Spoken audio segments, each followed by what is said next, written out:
back, Nation. Welcome back for part 2 here of our NC State Clemson breakdown, baby, with Clemson Sports crew. Got Lawton Swann here again. Make sure, again, if you haven't already, make sure to check out part 1. That is a must do, as, again, you kind of see what we talked about heading up to this point, talking about the Clemson-Wake Forest game, talking about DJ, what we can expect from him here this Saturday. But, Lawton, so let me ask you kind of a plain question. So, because I know for us as NC State fans, I could tell you kind of what this game means for us. But, obviously Clemson's had a lot of, obviously great moments, obviously winning 2 national championships, winning multiple ACC championships over the years. So how big of a game would you say this is from the Clemson side? I mean, it's top 10 matchup. I mean, like they don't get any bigger than that in the regular season. I mean, honestly, maybe 1-2. Clemson. Listen, they don't see NC State any different than they saw Louisiana Tech, any different than they saw Furman, and that's how you build consistency, right? Like you can't look at this game and think, oh my goodness, we just gotta, this is it, and we got to pour it all into this game, and then we don't have to worry about anything else. Every week you're going to get the best, right? And so that's kind of where Clemson sees it. Now, for me, I'm an old textile guy. So this is the old textile bowl for me. So, I spent many Saturdays up in Raleigh at Carter Finley Stadium, tailgating with the textile crew up there at NC State. So I know all about that, man. If we need to talk about some 2-2-12s, we can on the program, if that's what we need to get into. But I just, Clemson, look, to me in the Atlantic Coast Conference, right, prior to Florida State coming in, prior to Maryland leaving, NC State, in my opinion, would be Clemson's top rival. Like that would be it. Florida State came in, started running the league, and that kind of became Clemson's main rival because that's who Clemson wanted to be. All the ACC championships that the Tigers have through the years, that's who they wanted to be. And so Florida State sort of took that role, and Maryland left to go to the Big Ten. But for me, like when they came out with the new schedule, they said, well, who do you want, man? I said, all right, they got to play NC State, they got to play Georgia Tech, and they got to play Florida State. Anybody else in the league, I don't care if you ever play them again.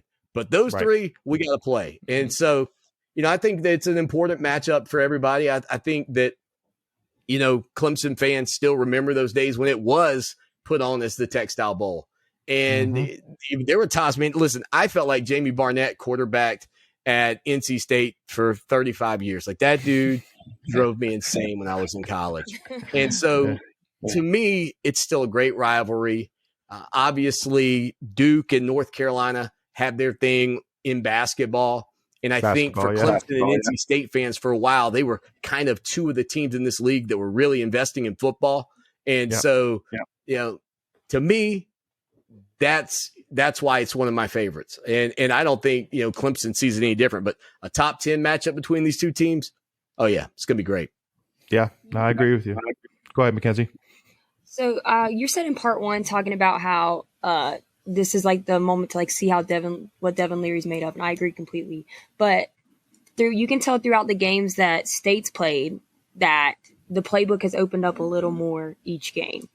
And I think that we finally got to see the throws that we wanted to see last night, even though it was against, obviously not a Clemson team. But do you think, is that the same side for Clemson? Like, are y'all opening y'all's playbook up a little bit more every game, do you feel? Or do y'all have everything out on the field for each game? Yeah, it's funny because I asked Tommy Bowden, who coached at Clemson. He comes on my show every Friday. And so the previous head coach, the guy that hired Dabo, the guy that brought Dabo Swinney to Clemson, I asked him that same question, Mackenzie. I said, Coach, can I ask you something? Do you guys hold things back in your playbook? Like when you're playing against a team that you're going to beat, do you hold things back? He said, heck no. Nobody holds anything back. He said, you have your plan and your scheme and your objectives, and you kind of go with that. But as far as because to us on this side, we think I wouldn't want to show on my hand. I wouldn't want to show on my cards. I would, if I'm playing Furman, I'm going to throttle it back. Why do I want to show NC State everything that I've got in the holster? Tommy Bowden has no reason to say to me that, no, teams don't do that. And so my only answer is I don't think anybody's held anything back. According to a guy that did it at the highest level and got paid handsomely to do it and to leave, mind you, and he'll tell you. he says no. Coaches don't hold things back. So I'm just assuming, whatever we've seen from the playbook standpoint from NC State and from Clemson just dealt with matchups and where they thought they had an advantage and not so much, well, let's don't show this because NC State might, see something on tape. Now, there's probably a trick play or two that all these guys have, right? They've got their 2-point conversion that you haven't seen. They've got, your fake field goal that you haven't seen. But as far as just the standard offense, I think we've probably seen most of it. We saw ours last night. It didn't really work out too well. Yeah. Well, but it's funny though, because in the post game, actually Coach Doran even said that he wanted to basically put it on film, for opponents to see. So again, it is a chess match. That's the thing, which, a lot of fans got to keep in mind is that football is 1000% a chess match. The entire season is one big chess match. You're, just like you said, it's like, at the end of the day, you can't look too far ahead because then you got to take care of business right now. But at the end of the day, you also know what's going to come down the line because you have the schedule right in front of you. And so at the end of the day, for reasons that we as fans don't understand, there's a reason why Coach Doran last night decided I want to run a fake field goal last night with Chris Dunn. Now, we don't know necessarily why that is or why he decided to do that, but he has his reasons. And at the end of the day, again, we were 10 years ago, we were, a 3-9 team and had, and to no disrespect of the players on that team, but just not really much talent to really talk about. And then back in 2019, we also went 3-9 again, with, basically a handful of quarterbacks. So at the end of the day, got to give Coach Doran, respect and trust his decisions up until this point because he got us here. At the end of the day, we're sitting here in the top 10 with the opportunity in College game day to go face a Clemson team and have an opportunity to put ourselves in the driver's seat of the Atlantic Division. So again, that's why and that's why I asked you at the beginning, like how big of a game is it for Clemson fans? Because I can guarantee you that as big as it is for the biggest Clemson fan out there, it's 10 times bigger for every state fan. Yeah, it's just this is a huge moment, just because obviously for Clemson wise, it's not going to affect anything from a like there's not like there's a single Clemson fan out there that if Clemson loses this game, it's going to be like, Dabo stinks. You need to fire him. Like, you need to move on from Dabo. Like, no, you're not going to think that whatsoever. But for NC State side, it's like, this is what Dorans has built up to is to this point. He came in saying 1 pack, 1 goal, which is United Mission Win Championship. So, and it's not something we haven't had in well over 40 years, for NC State. So for us, it's like, and I think we got like, if we want to get to that point, which this team can get there, we got to get by this 1 point. Now, the question which I do want to ask you is, I know you probably watched the documentary by the ACC network about NC State during the preseason, heading up until a couple of weeks, before the season started. So I know you've seen that one clip of Isaiah Moore and Peyton Wilson sitting there saying, Clemson thinks they got the best defense in the country, and both of them like, okay. So, and I know there was a lot of, players even that quote tweeted it. And to me, that's what honestly, that makes me excited. The fact that, Clemson's like, okay. And then NC State, players were like, okay. So to me, I think that clip will be a big reason why even more that you'll see two teams put it all out on the line on Saturday. So what were your kind of thoughts when you originally saw that clip? It's look, if you don't believe in yourself, who else is going to believe in you? Amen. If you Amen. go out there, I didn't play college football, but I can tell you when I did play football, I never played any sport where I walked out there and thought, boy, I'm about to get crushed. Now, there was probably a moment in the first half of some games where I looked around and went, well, we're getting crushed. But, sure. Until it happens, right? Like everybody's, you got to have that determination. I thought, it's two guys that, that play it's a good defense. Don't get me wrong. It might be, like I said, it might be the best defense in the Atlantic Coast Conference. It might be certainly the best defense that Clemson faces in the ACC this year. So it'll be a test for Clemson. But this is a Tiger team that, if you look at statistically over the last 7 years or so in college football, has been one of the best, bar none. And that's including Alabama. It's like Clemson and Georgia and one other team that's, maybe Ohio State, and so it's tough to be that consistent. And so, if the NC State guys think that they're the best defense in the country, they can roll in Death Valley and prove it on Saturday night. But I don't blame them for believing it. I would too. I mean, you got to believe in yourself. I think that that's bulletin board material for Clemson. I feel like our bulletin board material goes all the way back to 2016. I think that Dave Doran still has that chip on his shoulder. And I think that plus the top 10 matchup, College Game Day, but I think he's just like, look. Because I know State fans, we still have nightmares about that 2016 game.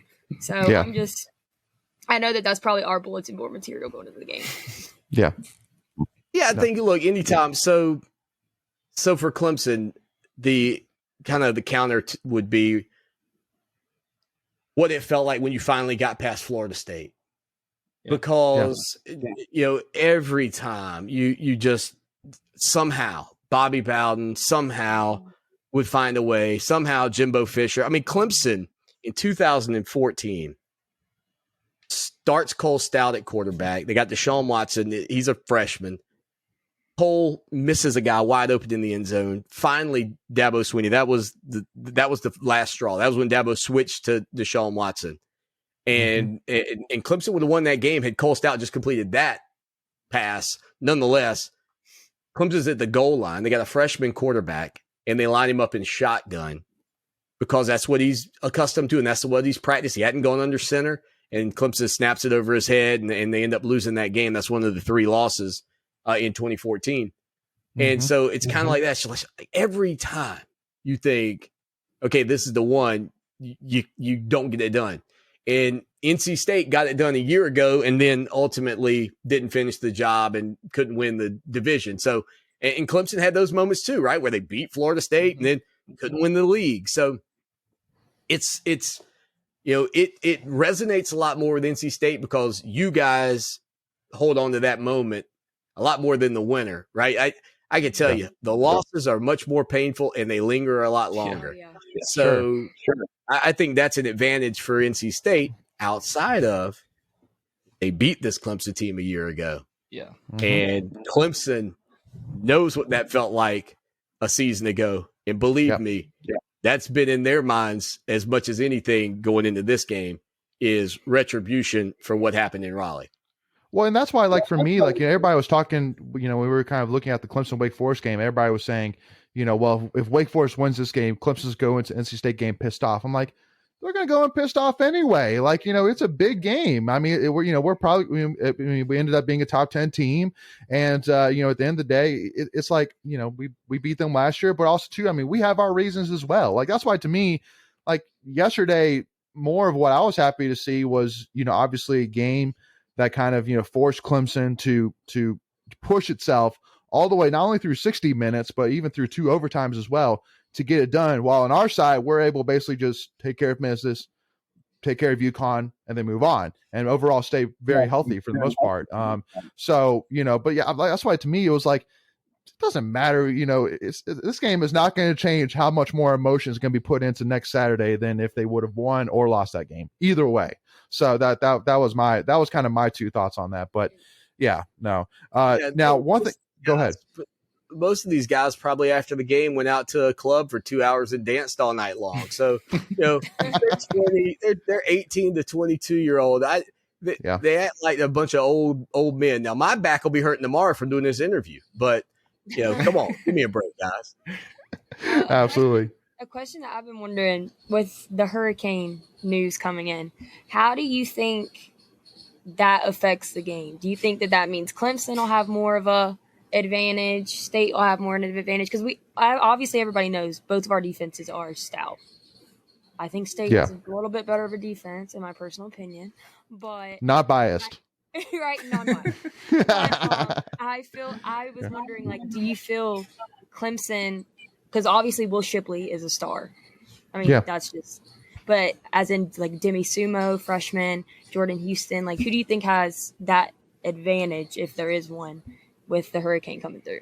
It's so tricky. I mean, Clemson has the fortune, and none of these guys were on the team, but, that Notre Dame game, back when we had that huge storm and all the flooding and all that stuff 2015 was kind of similar. Game day was there. It was Deshaun Watson versus Deshaun Kaiser, and it poured all day long. And it just kind of was a sloppy game. Clemson got out to a big lead. Notre Dame fought back, and Clemson stopped a 2-point conversion to win it. I tend to feel like it favors when you can throw the ball, when it's just not a torrential downpour. Remind me now, because I might have the wrong team, but I thought NC State maybe 3 or 4 years ago played in a game where there was just so much rain you couldn't even see the field, right?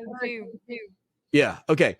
And so it can get to the point where it's almost impossible to throw the football. And so if we don't cross over into that realm, then I think it favors either offense, honestly, because the wideouts know where they're going and the defenders have to react. And when you have to react, if your weight gets a bit shifted the wrong way, you're dead in the water, literally. Yeah. And so, I don't know who it would favor per se, but if it's just a sloppy, ugly ground game, I mean, Clemson's defensive line, they got about 7 guys, and 6 of them will probably be playing in the NFL. I think it would be tough to run the football all day. If Clemson knew you couldn't throw the ball, it would be tough. Now, the question could become in that scenario, okay, and this would be something that Clemson doesn't scheme for right now, but do you go to a situation where you make DJ a runner and have that extra hat in the box? Because I don't think Devin Leary would be as suited for that type of thing to give you just that extra guy, would that be a big advantage for Clemson? I think it's kind of an unknown at this point, but I'm hopeful that we'll have rain, but it won't be ruin the game kind of rain. Yeah. Right. Before we continue, I want to take a quick second to tell you about our sponsor, Flatlands Jessup Insurance Group, that has your whole world covered, with agents in 5 offices throughout Eastern North Carolina to help you decide how much coverage you need, offering policies for home and auto, recreational vehicles, commercial, crop, health, life, and employee benefits. They are able to combine options to find a comprehensive solution that works for you. Flatlands Jessup protects the things you love so you can spend less time wearing and more time enjoying them. Find them on Facebook and Instagram at Flatlands Jessup. You can also visit their webpage at www.flatlandsjessup.com. So please make sure to go and check them out. Well, and obviously for us, I mean, we faced a Texas Tech defense that beat Texas yesterday, and they obviously have a dual threat quarterback, that was playing for them, as well as solid run game as well. We shut them down, from a run game perspective. Everything they got on us was from throwing the ball.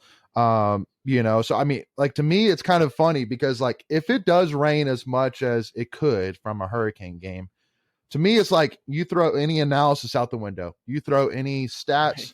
You throw any thoughts, who the heck knows who's going to win that game? And whoever does, there's not going to be a single person saying, I knew we would win that game. There is nobody on this earth that would know we're going to win this game because of if it's a rain game like that. And honestly, too, because you kind of mentioned as well, that if it does, again, get to a point where you have to run the ball, you can't throw the ball, you're not going to see Leary in the backfield. I almost would bet my bottom dollar that you got to put Jack Chambers in there, who is much more the dual threat quarterback. He's a guy that's experienced, has taken a lot of snaps during his time at Georgia Southern. And he's a guy that can run the ball.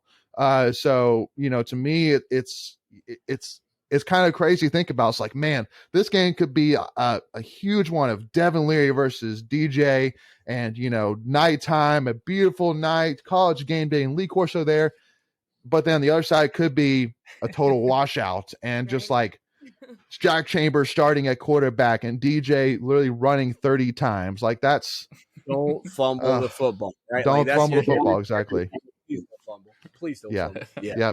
Final score might be 2-0, and I would not be surprised one bit. And seriously. So, but again, that's why I'm hoping. I want to see a great game. I do. I mean, I know myself and some of the other Tuffy Talk crew, we're going to make our way down there for sure.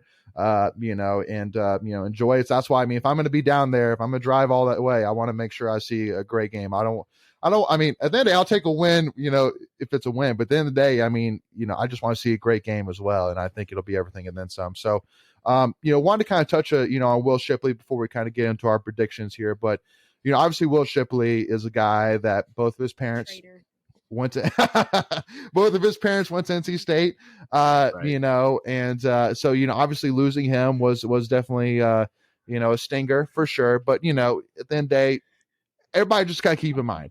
Then when he made that decision, he was a 17, 18-year-old kid, just trying to make the best decision for himself for his future. And so, at the end of the day, he made his decision and, can't blame him. It is what it is. Now, obviously from our end, we have a young guy in Demi Sumo that's been really good so far, that we see a lot of potential in, but, we know that for sure from watching Will Shipley, he is a star, and we knew that. That's why we were going so hard after him. But where would you kind of see him in terms of some of the all-time greats that Clemson's had, in terms of, obviously, last year, a couple years ago, having Travis Etienne, Wayne Gallman, where would you kind of see him potentially being when his time is all said and done at Clemson? Yeah, it's still so early, and he was injured a good bit last year. And so I think statistically his numbers are a little under the radar for that. Yeah.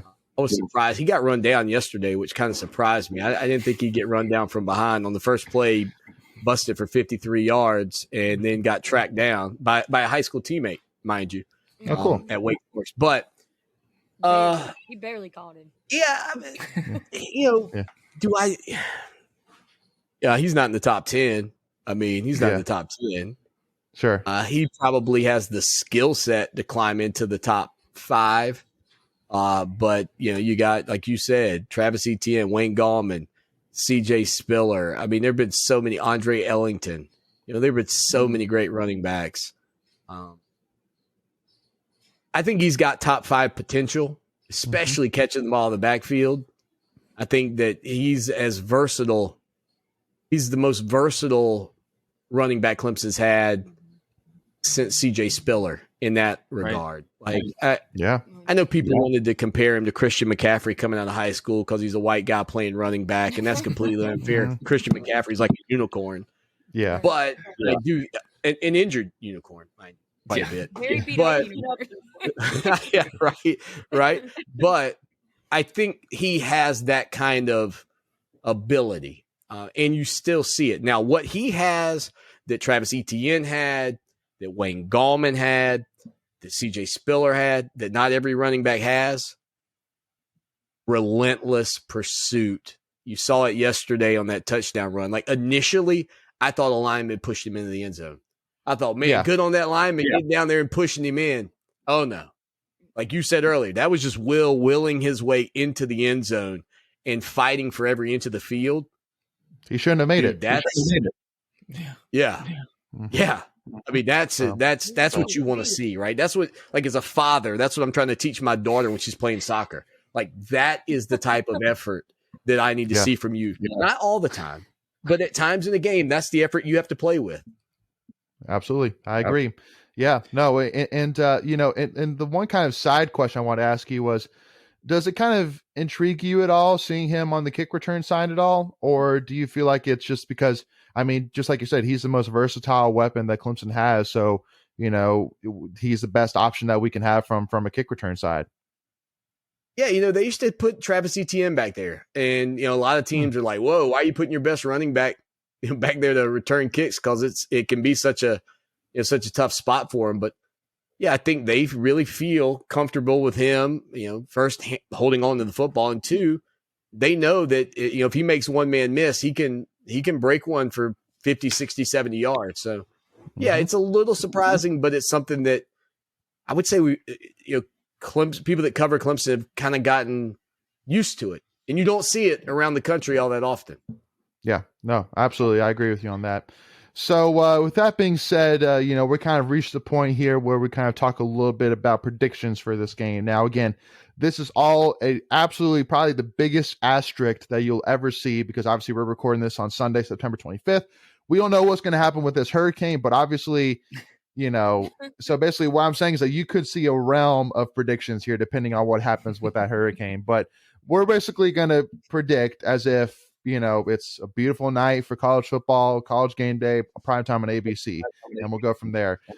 So instead of kind of starting you off being the first one, because I definitely predict kind of where this is going to go in terms of who everybody's going to predict to win, which, rightfully so. Again, it's two great teams playing football, that I think both have a lot of possibilities to win. So, not necessarily going to see a lot of shockers here. But Kenzie, since we definitely 100,000% know where you're going to go, let's go ahead and get you first. Let's go and get your prediction out of the way. Let's go for it. We can't be ourselves. That's all I'm worried about. That's the only thing I'm worried about. Yeah. I think the score, honestly, don't even care. I just want to win. 24-21 State. I think Chris Dunn's going to redeem us from 2016. I think we're going to leave happy, and then now Clemson fans get to experience that pain for a couple of years. It's only fair. It's y'all's turn. Well, and I can respect that score too. Again, I truly do think it's going to be it's not going to be a shootout in my opinion. So, Michael, what you got, man?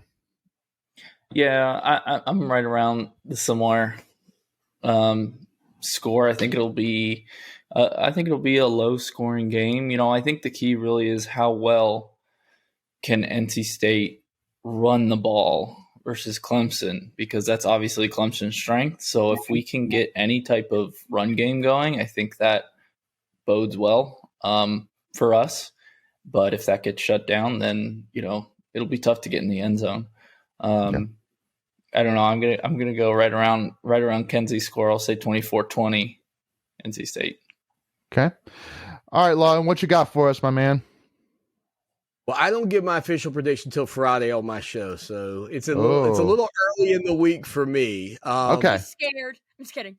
So, if your people want to, if your listeners want to find out, they can tune in on Friday. There you go. That was a nice little. I think that this is the kind of game that NC State would have to win to move into that, conversation maybe every year that, okay, this is going to be a football school. Yep. Right. Sure. Like they're borderline on that conversation right now. I would make the argument. They're a team that when Herb Street or Corso or anybody out there in college football is talking about college football being the sport, if you will, they're not quite there yet. Clemson gets that talk, Ohio State, Alabama, the schools that you hear about every week. Heck, Texas gets that talk, and they haven't done anything. That talk. Besides the point. Yeah, but I think you win this game, right? And then all of a sudden, now you're probably top 7, top 8. You're undefeated. You're climbing. You probably have a chance to go undefeated into the ACC championship game. Then you're starting to get in those conversations. So this would be the catalyst to that. I think night game, Death Valley will be difficult. I would think Clemson is going to have enough offensively to win this game. I think if you bank on DJ being what he was a year ago, you got the wrong guy right now. Yeah. And so I would think Clemson wins it, but I agree. I think it'll be a tight ball game. I think it'll be one of those where whoever's got the ball is going, oh my goodness, we got, this has got to be we can't afford to punt here. We've got to make something happen. Yeah. And right. Exactly. And whoever, makes the most plays will win the game. And the fact that it's a night game in Death Valley, I like that for Clemson. I think, I think we can all agree that road games, that environment still means a lot in college football. 100%. Yes, it does. Yeah, no. Well, because something we haven't even talked about either is the fact that, Clemson, just like you said, has had a couple of players out that, they're looking to have back this week for sure. Now, again, in terms of how much of a, of a change that makes, is to be foreseen for sure. There's no way to necessarily predict that just because of the fact that, obviously injuries, some do better with, some do not so better with. So, it'll be an interesting thing to see, how these Clemson players kind of, if they do come back, what they do with it kind of deal. So, but yeah, for me, kind of the keys are really, obviously last year we had a guy like, Emeka Mezi that, is up there, one of the best wide receivers that NC State has had. He was just a guy that, was Devin Leary's right-hand man. At the end of the day, if Devin Leary didn't know where to throw the ball, he was going to throw it to Emeka, and Emeka was going to make a play for him. And this year, we have a guy, obviously Thayer Thomas is a guy that, has been very consistent, but a guy like Devin Carter even is a guy that, we all foresee that has the talent, obviously made the big play to, catch a touchdown to eventually beat Clemson last year. He has the talent to do it, but, can he take that step forward and be that elite wide receiver one that we need? If we're going to beat Clemson, we need guys to get separation, especially with the defensive line that Clemson has. We can't be sitting you can't have Devin Leary sitting in the pocket for 5-6 seconds because he's not going to last 5-6 seconds. Eventually Clemson's going to get to him. So you got to get rid of that ball. And also too, because again, you just got to make it easy, easier as easy for Devin Leary as you can. And just give him an opportunity, give him a little bit of separation. And he's a good enough quarterback that if you give him a little bit of separation, he'll get it to you. So for me, I think the biggest kind of X factor is, can the wide receivers step up in a big situation and help Devin Leary to be successful? Now, I mean, obviously from a run game perspective, I completely agree with Michael, because at the end of the day, if we are one dimensional, eventually Clemson's going to figure out a way to stop it. But if we can run the ball at least effectively to a point, that way Clemson has to respect the run game to a point, then that's all in our favor, for sure. So for me, I see this again being a super emotional game. I think it's a game where both teams leave everything out there. I know we've said it the whole time. I'm thinking around again, it's kind of funny. I see this as being also too probably like around a 28-24, something like that range, where Clemson has the ball late, has to go down and score, to win the game. I know it may all sound like, we're just copying each other, but that's how I really do see it. It's two great elite defenses with offenses that are very, very solid. And just like you were saying, it has been a great offense overall for Clemson. And overall, I mean, for NC State, there's a lot of questions there. Now, I mean, if Devin Leary steps up and plays as well as we expect him to, it can definitely be a high school game. And if DJ does what he did against Wake Forest and he's productive, then yeah, it can be a definitely higher scoring game for sure. But just, that's a huge question mark. So to me, I'm always going to lean more on the side of that Leary is going to have to, work his way through the game rather than him, being able to just go in there and throw 350 yards on Clemson. You know what I mean? So that's kind of my, kind of thoughts of the game. But again, just like you said, it's a huge asterisk there. Whatever happens with this weather, I really hope it stays away so we can enjoy a great football game. So, but Lawton, again, I really do appreciate your time. Thank you so much. And again, it was great getting some insight. I'm sitting here again, this is Sunday night, and I'm thinking to myself, God, I have to wait 6 more days for this game. Like I don't know if I'm gonna be able to sleep at night. This is going to be a crazy game. And I'm super excited. I'm nervous. It's awesome, but I'm looking forward to it. So thank you so much again for your time, Lawton. Really do appreciate it. Yeah, man. Y'all have a safe trip to Clemson, and definitely hope to run into you while we're there. Absolutely. And again, and also too, if you wouldn't mind, Lawton, as well, kind of help our fans as well, kind of give a plug again on where they can check out the Clemson Sports side, and so that way they can, maybe once and for all hear your prediction on the score predictions. Yeah, we're on iHeartRadio. It's Fox Sports Radio 1400 every day during drive time, so 4 to 6. So you can stream it on your Amazon Echo, Google Home, or on your phone. Cool. And then the website, ClemsonSportsTalk.com. And we've got all our content there. I put the Radio Rewind up every day. That's the podcast. And then, of course, I don't think anybody's going to subscribe in their favorite podcast app to my show. But, hey, you know what, Wolfpack fans, if you just need to root for another team, come on board. But no, and then team they go to. Yeah. Well, no, that's not the last one. But yeah. Come hear me talk about Will Shipley. There you go. No, again, it sounds great. Well, again, thank you all so much again for tuning in. Again, obviously a huge game here, 7:30 p.m. on Saturday night on ABC. So again, there's no way you cannot see the game. It's on national TV. You can't miss it. You don't have to go to ESPN3 or you don't have to be subscribed to ESPN Plus. Just turn on your TV and it'll probably be right there, right in front of you. So make sure you just enjoy it. Again, it should be a great game no matter what, and definitely looking forward to this huge opportunity that NC State will have here on Saturday night. But once again, if you haven't already, again, hit that subscribe button, hit that notification bell so that way you're notified whenever we release any new NC State content. And also hit that like button. If you think NC State's going to win, hit that like button, baby. And also give us a follow, Tuffy Talking Now on Twitter and Instagram. But thank you all so much for your time. We will see you all soon. As always, go Pack, baby.